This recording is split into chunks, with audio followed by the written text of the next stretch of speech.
भारत के संभावित हमले को लेकर पाकिस्तान में दहशत है और इसीलिए एलओसी पर पाकिस्तानी सेना की तैनाती बढ़ी है। बॉर्डर पर मुनीर की सेना की भारी आवाजाही है, लेकिन पाकिस्तान में सबसे ज्यादा दहशत भारत के फाइटर जेट राफेल को लेकर है,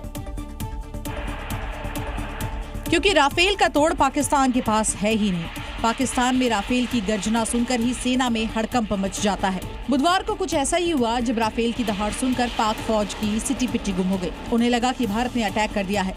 आनन फानन में पाकिस्तानी एयरफोर्स से फाइटर जेट दौड़ा दिए गए, लेकिन बाद में पता चला कि ऐसा कुछ भी नहीं हुआ है। दरअसल पाकिस्तान की टेंशन इसलिए भी ज्यादा बढ़ी है क्योंकि भारत ने फ्रांस से 26 राफेल एम विमानों का सौदा कर लिया है। भारत पहले से ही अपने वायुसेना के जखीरे में 36 राफेल फाइटर जेट्स को ऑपरेट कर रहा है और आने वाले समय में पाकिस्तान के विरुद्ध जो भी भारत की मिलिट्री कार्रवाइयां की जाएंगी उसमें राफेल की भी अहम भूमिका होगी। तो ये निसंदेह पाकिस्तान को भारी दबाव में रखेगा। दहशत का आलम यह है कि पाकिस्तान इन दिनों हवा की सरसराहट से भी कांप रहा है। दिल्ली में कुछ भी हलचल होती है तो शहबाज और मुनीर की सांसें फूलने लगती हैं। सोचिए, अभी तो भारत ने मिलिट्री एक्शन भी नहीं लिया है, लेकिन पाकिस्तान राफेल के डर से ही मर जाएगा।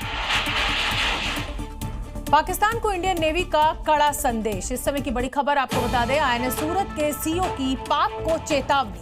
हर परिस्थिति के लिए हम तैनात हैं, हम दुश्मनों से डरते नहीं हैं। आईएनएस सूरत के सीओ की पाकिस्तान को बड़ी चेतावनी। हर परिस्थिति के लिए हम तैनात हैं। सुन लेते हैं क्या कुछ कह रहे हैं सीओ साहब। आज का दिन है सेलिब्रेट करने का, जो भारतीय नौसेना ने ऑनर किया है सिटी ऑफ सूरत को by naming their latest destroyer as INS Surat. दुश्मन के लिए और बाकी सब के लिए एक ही मैसेज है कि वी आर रेडी। हमें जिस चीज़ के लिए तैयार किया गया है उसके लिए हम तैयार हैं। पहलगाम आतंकी हमले के बाद से ही पाकिस्तान में भारत के हमले की आशंका से डर का माहौल पैदा हो गया है और युद्ध की आशंका से घबराया पाकिस्तान अब भारत के खिलाफ साइबर अटैक पर उतर आया है।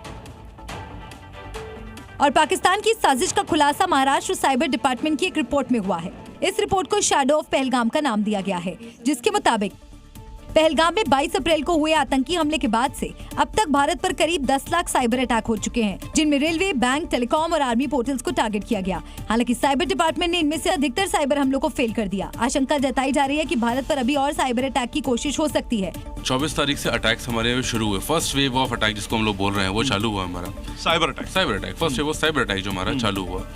उसके बाद में 25, 26, 27, 28 4 दिन में ही हमारे पास में 1 मिलियन अटैक्स आए। In next 2 weeks we are expecting more than 5 to 10 million attacks. Maharashtra cyber department की रिपोर्ट के मुताबिक भारत पर ये साइबर हमले Pakistan, Middle East, Bangladesh, Indonesia और मोरक्को से किए गए। टीम इनसेन पाकिस्तान पहला ग्रुप है जिसने एकदम से पहलगाम के बाद अपनी एक्टिविटी बढ़ाई है और बहुत सारे साइबर अटैक्स लॉन्च किए हैं। इसके अलावा मिस्टीरियस टीम बांग्लादेश है, MTBD, जिन्होंने पहलगाम के बैकड्रॉप पे साइबर वॉरफेयर में बहुत ज्यादा तेजी लाई है। समय की बड़ी खबर आपको बता दें, सेना के उत्तरी कमान को मिला नया चीफ। लेफ्टिनेंट जनरल प्रतीक उत्तरी कमान के चीफ नियुक्त किए गए हैं। पाकिस्तान के साथ तनाव के बीच हुई है ये नियुक्ति। लेफ्टिनेंट जनरल प्रतीक को अब नॉर्दर्न कमान का चीफ नियुक्त किया गया है।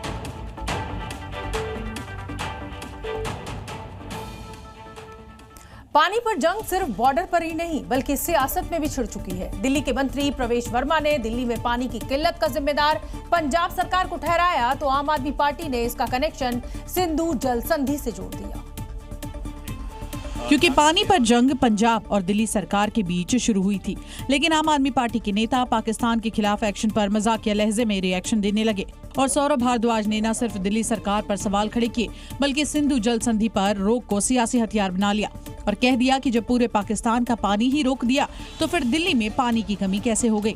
जब केंद्र सरकार ने सिंधु नदी को रोककर पूरे पाकिस्तान का पानी रोक दिया है तो भारत के पास तो पानी ही पानी है। उसमें थोड़ा सा पानी, 1% पानी भारत सरकार दिल्ली में दे दे, दिल्ली की पानी की कमी दूर हो जाएगी। दिल्ली में पानी की कमी दूर करने के लिए इसे तंज कहे या फिर पाकिस्तान पर केंद्र सरकार के एक्शन का मजाक, क्योंकि जब प्रवेश वर्मा ने दिल्ली में जल संकट को लेकर आम आदमी पार्टी की पंजाब सरकार को घेरने की कोशिश की तब उन्होंने आरोप लगाया पंजाब सरकार हरियाणा और दिल्ली का पानी रोककर गंदी राजनीति पर उतर आई है। दिल्ली में हारने के बाद अब दिल्ली में जल संकट पैदा करना चाहती है। उन्होंने कहा, हम दिल्ली में साफ और हर घर में पानी देने के लिए दिन रात मेहनत कर रहे हैं और अब पंजाब सरकार दिल्ली की जनता से ऐसे बदला लेना चाहती है। तो ऐसे में सिंधु जल संधि पर आम आदमी पार्टी की टिप्पणी अब सवालों में है। बीजेपी इसे पाकिस्तान से जोड़ रही है और निशाने पर एक बार फिर आम आदमी पार्टी आ चुकी है। इस समय की बड़ी खबर आपको बता दें, भारत को पाकिस्तानी नेता मरियम की गीदड़ भभकी।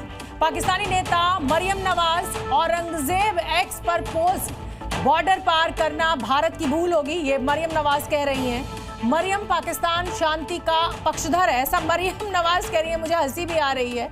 और उनके पिता जो हैं वो आप देख ही सकते हैं नवाज शरीफ के साथ क्या क्या हुआ, और अब नवाज शरीफ के भाई जो हैं शहबाज शरीफ, वो क्या कुछ कर रहे हैं। अगर युद्ध हुआ तो भारत अपनी किस्मत लिखेगा, पाकिस्तान अपनी सीमा की सुरक्षा करेगा, ऐसा मरियम नवाज का ये बड़ा बयान अब सामने आया है। अपने सोशल मीडिया प्लेटफॉर्म एक्स पर मरियम औरंगजेब के नाम से उनका ये प्लेटफॉर्म है, उस पर उन्होंने लिखा है